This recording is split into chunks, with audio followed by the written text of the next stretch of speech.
You can have all the security features in place for your WordPress site, but if they are all on an infected server in your web hosting account, then your site can still get infected. Now, I don't mean to be a Debbie Downer here because this is the worst case scenario and may never happen, but you should plan for the worst and hope for the best. Now, with this in mind, it's best to plan on moving your sites to a VPS, that stands for Virtual Private Server, or a dedicated server as soon as your budget allows for it, as soon as you can afford it. Now, as far as starting out and using a shared hosting plan, like most of us do that are on a budget, there's a couple of questions that you should ask the hosting company before you purchase an account from them. Number one, how often do you run malware scans on your servers? Not individual accounts, but on the servers that those accounts reside. And number two, do you do backups of your account? And if so, how often? And is it free? And if not, how much is this extra going to cost me? Now, there are plenty of other questions to ask in general, just like, say, how many domains can I have on my account? How many email accounts can I have? What's the bandwidth limitations, and so on. But most of these are actually spelled out on the hosting company's websites. So if you're wanting to save a ton of time and research, then you can contact a guy named Jim at tvcnet.com. Let me just show you here. That's tvcnet.com, and then it'll just redirect you to this site here. And you can use the phone number if you've got questions, and they've got a complete list here of all the different types of services that they offer, and the prices are very reasonable. The main kicker here is you've got the daily malware scan, and they also provide the backups. So definitely include tvcnet.com in your list of researching websites for your future hosting account. Now, once you've got your hosting setup taken care of and everything's all safe and secure, if you want to find out now what Google thinks of your site as far as it being infected or not, then here is a URL for you to check into. Let me just bring this over here. And you can just replace this www.example.com with your URL, like, for example, this right here. And I'll show you an example of what it's going to look like. I think that'll work. I don't think I need the www in front of mine. Let me just copy this and paste this in the address bar here.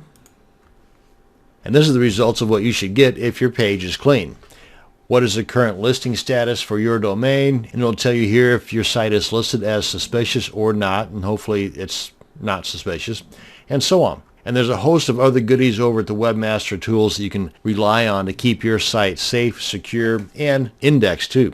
But that's a story for a different video. Now, if you already have a hosting company and do not want to move, then you might want to consider some type of site monitoring service. And you can set one up like what I'm about to show you, and it's free. Or there are free services and there are paid services that'll monitor your website on a constant basis. Now, both paid and free have their pros and cons, and you can do a search for website monitoring service and come up with a little over 150 million results. So there's no shortages of options to choose from here. But let's go ahead and look at a way that you can do this for free, and it's going to take less than 5 minutes to set up. And this is called Google Alerts for Malware. So what you want to first figure out is a list of all the keywords that you want Google to alert you about if they happen to pop up on your site. For example, if your WordPress site has nothing to do whatsoever with pharmaceuticals, and you want to be alerted the first time that something ends up on your site having to do with Cialis or Viagra or porn or any other type of keyword that you know you didn't have anything to do with putting on your site, and it shows up there. If you want to be alerted to that, here's how you do it. Let me go ahead and pull in my handy dandy little timer here, set at 5 minutes. Let's go ahead and start this off. Now, we want to head over to Google Alerts, and I believe it's google.com alerts /alerts, I believe. Yes, it is. And here's the search query that we want to put in there. You want to put in site:/yourdomain.com, or whatever your domain is, and then you want to put in a space and then the keywords that you want to search for. Let me just show you that on this text document here. Right here. This is what you want to put in. site:/yourdomain. Replace this with your actual domain if it's .info, .com, .org, whatever. space, then the keyword you want to search for, and then a space, then the word or, space, another keyword. So for example, Cialis, space, or, space, Viagra, space, or, space, whatever else you want to put in there that you want to be alerted about. And then once you do that, let's get this out of the way here, then you want to result type. I'd say everything. And you can always come back and adjust this later if you're just getting too much information. Hopefully you won't get any information. That's the goal here. How often? I'd say at least once a day. And because remember, this is free, so why not? How many? Only the best results? I'd say all results. And then your email address that you want the alerts to be sent to. Then click on Create Alert, and you're good to go.